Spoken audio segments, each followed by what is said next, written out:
a cada uno de ustedes nuevamente en nuestra casa, el Centro Cultural de España.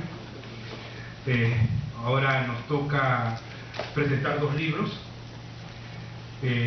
uno del compañero Luis Roca y el otro viene a ser relacionado a lo que ha sido el 7º Seminario Internacional. Un poco saludando a los dos compañeros que tenemos, que nos conocemos bastante bien. Cada uno va a tener 25 minutos, no, 20 minutos cada uno. No los voy a cortar porque tenemos dos libros, 20 minutos cada uno, y después 5 minutos más para reforzar alguna de ellas. Primero comienza Martín. Gracias por la invitación a todos los compañeros de CEDET. Gracias al público asistente por haber sorteado todo el tráfico imposible de Lima para estar presentes acá. Yo en realidad había preparado algo para 15 minutos, me dijeron, pero creo que incluso me quedo corto con los 15 minutos, así que igual eso me permite dar algunos comentarios que surjan en el camino. En primer lugar, quiero decir que es una publicación como las publicaciones de esta noche llena un vacío muy grande en la historia peruana. Casi no existen fuentes o registros sobre la presencia y contribución de los africanos y afrodescendientes en la construcción de la sociedad peruana, ¿no? Y en ese sentido, digamos, este tipo de publicaciones responden, bueno, también a la necesidad de reconocimiento de nuestras raíces africanas, que es tal vez uno de los obstáculos subjetivos más grandes para la plena inclusión del pueblo afroperuano dentro de la ciudadanía peruana, que debería ser, bueno, una ciudadanía democrática. De alguna manera, esta invisibilización de la que hablamos con mucha frecuencia tiene sus raíces en todo un proceso de colonización. Y yo quería brevemente aludir a la manera como es que la narrativa oficial de la historia peruana fue invisibilizando la participación, la presencia de los africanos y los afrodescendientes desde el nacimiento mismo del Perú. Bien, entonces,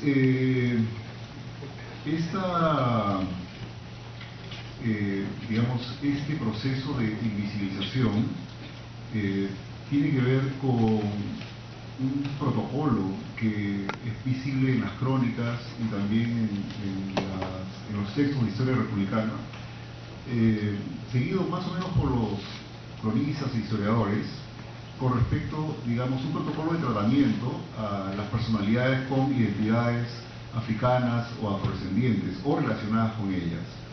De alguna manera, cuando los personajes con esas identidades eran nombrados en las crónicas, tanto como en textos de historia republicana, se hacían, digamos, esas menciones sin atribuirles una voz, sin alguna alusión a la subjetividad de esos personajes, ¿no? Es decir, sin indicar cuáles eran sus, digamos, propósitos, sus emociones o sus ideas en los acontecimientos en los cuales participaron. Los historiadores y los cronistas solían tratar a las personas con identidades africanas en ese sentido con un protocolo muy distinto al que utilizaban cuando trataban a personas con identidades castellanas o, digamos, o criollas, ¿no? Es más, se menciona a estos personajes sin un nombre propio. Ahora voy a explicar en qué consiste eso. Pero de alguna manera lo que quiero decir es que en la narrativa entonces oficial de la historia peruana, el africano, el afrodescendiente, se va a ir construyendo como el otro invisible, ¿no? Mientras que el otro visible es el indígena, ¿no? Bien, este tratamiento está ese tratamiento que dessubjetivizaba a las personas y a los grupos africanos y afrodescendientes, reflejaba el tratamiento que en general contra los sursaharianos existía ya en España décadas antes del descubrimiento del Nuevo Mundo. Y esta manera de referirse a los africanos y a sus descendientes sirvieron para ir construyendo una imagen deshumanizante de ellos en el Nuevo Mundo. Esa dessubjetivización de los africanos y afrodescendientes permitió primero invisibilizar su participación en los trabajos y luchas que construyeron la sociedad peruana. Segundo, permitió la reducción al mínimo de los derechos legales de los sursaharianos libres. Y tercero, facilitó la negación de la condición humana de los esclavizados, ¿no?, cuando se intensificó la esclavitud. Estoy utilizando el término sursahariano para referirme a los individuos y pueblos africanos de piel, digamos, más oscura, ubicados geográficamente hacia el sur de España, ¿no?, perdón, hacia el sur del Sahara, porque, digamos, la zona norte de África, que cuenta con una presencia tal vez mayoritaria de pueblos árabes, bereberes, tiene como otras características distintas, fenotípicas distintas, que a su vez conllevaron a tratamientos distintos en diferentes momentos de la historia y también en diferentes sociedades contemporáneas. Ahora, utilizo el término subsahariano, que no es muy común, porque en ese sentido hay una razón un poco política, que puede ser un poco controversial con, digamos, algunas personas que, como yo, piensan que hay que, digamos, enfrentar y combatir el colonialismo en todas sus expresiones. Justamente por ello mismo yo pienso que es necesario también rehacer nuestro vocabulario y que ciertos términos constituidos, creados y utilizados justamente con los propósitos de la colonización deberían ser reexaminados, replanteados. Uno de ellos para mí es el término, bueno, además del término digamos, negro, el término negros o negras, el término indígena, ¿no?, porque soy de la idea de que, bueno, antes de la colonización de África no habían negros, ¿no?, habían zulúes, habían balof, habían yorubás, habían pueblos con identidades construidas desde adentro, ¿no? Lo mismo que en el continente americano, había navajos, habían sioux, habían quichés, había mayas, aztecas, ayanes, chimúes, no habían indígenas, ¿no? Ambos términos, negro, indígena, son términos que tienen una historia colonial y que responden, digamos, a una intención política colonial. Entonces, no sé si, y esa es una cosa que podríamos discutir en algún momento, si en nuestro afán de descolonizar nuestras sociedades, también tenemos que descolonizar nuestro lenguaje y empezar a construir términos nuevos para referirnos a nuestras identidades. Bien, por eso es que yo utilizo ahora el término subsahariano. Bien, con la instalación de la República, inspirada en los ideales de libertad, igualdad y fraternidad, república por la cual lucharon con notable, además, presencia miles o cientos de miles de afrodescendientes. Sin embargo, no desaparecieron las imágenes inferiorizadas de ellos, no tanto como de los indígenas. E incluso en los discursos criollos más ilustrados del Perú, se reprodujeron estas imágenes inferiorizadas, tanto de los indígenas o de los pueblos originarios, mejor dicho, como de los descendientes de los africanos. Y ahí me parece que ahí sí hubo razones fundamentalmente económicas y políticas, para mantener estos prejuicios, ¿no? ¿Por qué, si ya la colonia había desaparecido, no desaparecían estas imágenes y esos tratamientos coloniales con esos grupos humanos? Y creo que fundamentalmente es porque dentro del país, si bien se finaliza con la colonización externa, se mantiene una colonización interna que requería, digamos, el sostenimiento y la reproducción de estos prejuicios y estas imágenes deshumanizantes de estos grupos. Bien, hacia fines del siglo XIX y principios del XX, los intelectuales criollos empezaron a construir una idea de identidad nacional inspirada en el Inca Garcilaso de la Vega, ¿no? La idea del mestizaje. La unidad armónica castellano-inca se convirtió en el ícono del ciudadano peruano. Sin embargo, los afroperuanos, así como los chinos, los árabes, judíos y gitanos peruanos, quedaron fuera de esta ciudadanía.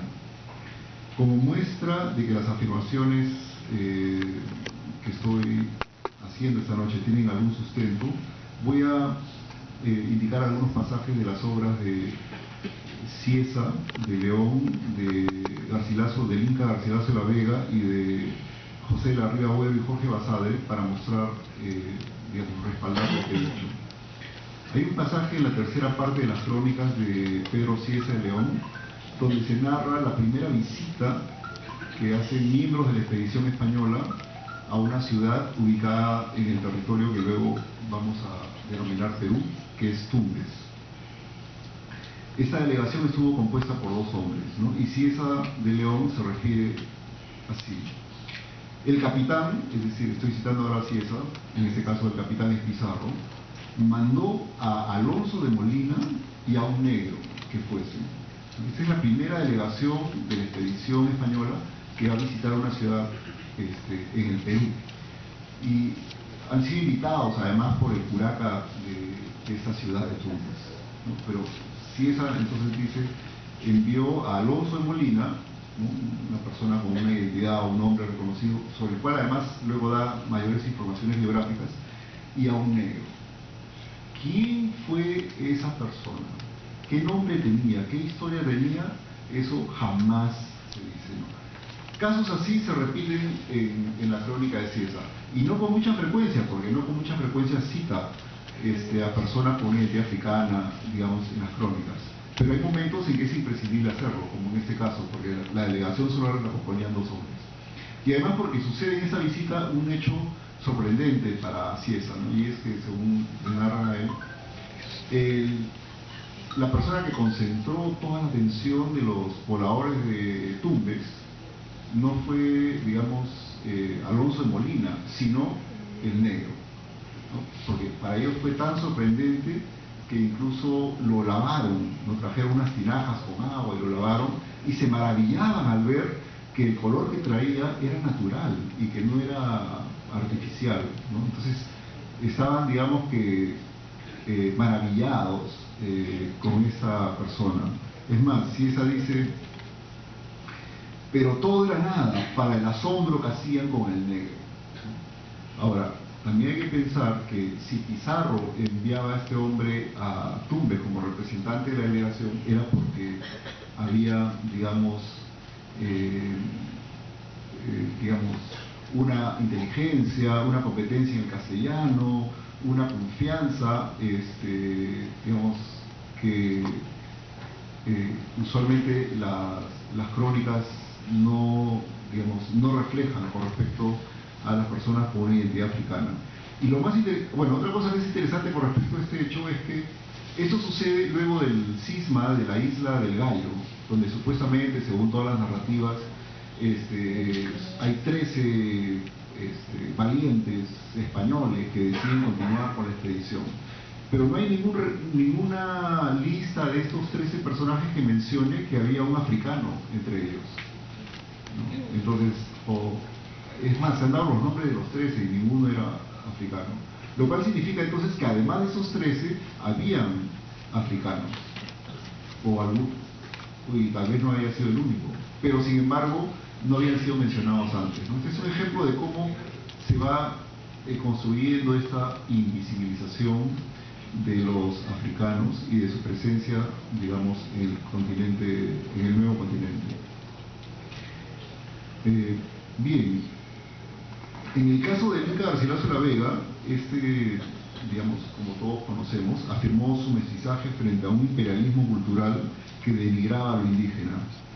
Y, sin embargo, aunque ese fue el propósito político principal de su obra, en los comentarios reales sí podemos encontrar algunos pasajes, no muchos, son breves y aislados, donde el Inca Garcilaso reconoce a los subsaharianos, así como cuestiona el tratamiento que los españoles les dieron a estos, ¿no? Hay una línea en los comentarios reales donde Garcilaso dice: lo mejor de lo que ha pasado a Indias se nos olvidaba, que son los españoles y los negros, aunque a los negros los esclavizaron después, ¿no? Entonces, bueno, esa es una línea inusual en textos de esta época. Luego el Inca se refiere a esta fue la primera rebelión de encomenderos españoles contra la corona, y esa es una rebelión de la cual el Inca fue testigo, siendo bastante joven, ¿no? Y aquí el Inca menciona que el rebelde Hernández consiguió un apoyo mayoritario de los subsaharianos. Y de pronto, en los comentarios reales, sin que se haya mencionado esto antes, aparecen cientos de africanos, ¿no? O sea, no se ha dicho, hasta el momento uno que va leyendo, quien va leyendo los comentarios reales, se imagina, bueno, que por ahí habrá unos cuantos contados con los dedos de la mano. Pero de pronto, Garcilaso habla de compañías de 150 negros, de 300 soldados etíopes. Entonces uno encuentra que mágicamente aparecen estos hombres africanos en el territorio peruano. Bien, acá lo interesante también es que Garcilaso señala que nos dice el nombre del capitán general nombrado por Hernández para dirigir las tropas etíopes, ¿no? Y eso también es un hecho que ponía de alguna manera el mundo al revés, ¿no? Porque de pronto los africanos son nombrados con nombre propio. Y esto era algo tan inusual como la decisión de Hernández de haber elegido un capitán general de origen etíope para sus tropas. Bueno, pasaron muchos siglos, saltando esto con Garrocha. Ribagüero, en su tesis doctoral, La historia en el Perú, definió la peruanidad como una alianza entre blancos, mestizos e indios. Esto es en el año 1910, o sea, un poco más de un siglo atrás. Y bueno, es interesante porque Ribagüero recupera la idea de mestizaje de Garcilaso y borra del escenario nacional a toda la diversidad étnica, cultural, que sin embargo era tan evidente en la Lima en la que habitó Ribagüero, ¿no? Porque además de los afroperuanos, habían comunidades chinas, ya empezaban a llegar comunidades japonesas, y aparte comunidades judías, comunidades árabes y hasta comunidades gitanas, ¿no? Entonces todo esto es algo que se borra en esa noción de mestizaje que propugnó Ribagüero. Ahora, como último punto, Jorge Basadre, en Perú, Problema y Posibilidad, en el año 1931, se propuso de alguna manera luchar contra el colonialismo interno. Esto es algo que menciona Basadre, y consideraba que un escenario clave para esa lucha era la narrativa, la memoria histórica, y señala además que un propósito de su obra es otorgar atención a la introducción de los negros y el vasto experimento de mestizaje negroide que surgió desde los primeros momentos de la conquista. Esa es una cita de Basadre. Y bueno, al incluir a los excluidos, Basadre se proponía democratizar el discurso histórico. Y fíjense lo que hizo Basadre, eso fue en 1931. cuando se refiere a los afroperuanos. Dice, cito a Basadre: se ha dicho que tienen los negros la ligereza, la imprevisión, la volubilidad, la tendencia a la mentira, la inteligencia viva ilimitada, la pereza para el trabajo que el niño tiene. Su influencia, está hablando de la historia peruana, correspondió a esos caracteres. En resumen, fue el suyo un aporte de sensualidad y superstición. Y no se queda ahí, luego señala: la emancipación de los negros los llevó a la política. Se convirtieron en agentes de algaradas electorales. Fueron adalides del capitulerismo criollo hecho de gritos y de embriaguez. Es decir, un intelectual democrático, socialista, progresista, ¿no?, uno de los historiadores más lúcidos del siglo XX, encontramos este racismo, bueno, es incomprensible además en alguien como Basadre, ¿no? Lo peor de todo es que este texto fue reeditado en el año 1978, estando Basadre vivo, y estas líneas no fueron alteradas en absoluto. Entonces, ¿no?, concluyo señalando que frente a esta historia dominante que ha invisibilizado las raíces diversas del Perú, los libros que se presentan esta noche responden a la necesidad de afirmar la identidad afroperuana y pluralizar nuestra memoria histórica nacional, lo cual es un requisito para luego interculturalizar nuestra ciudadanía democrática.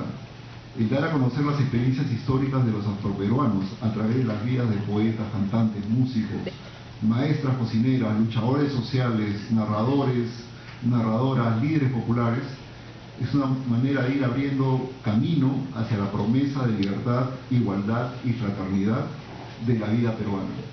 Muchas gracias.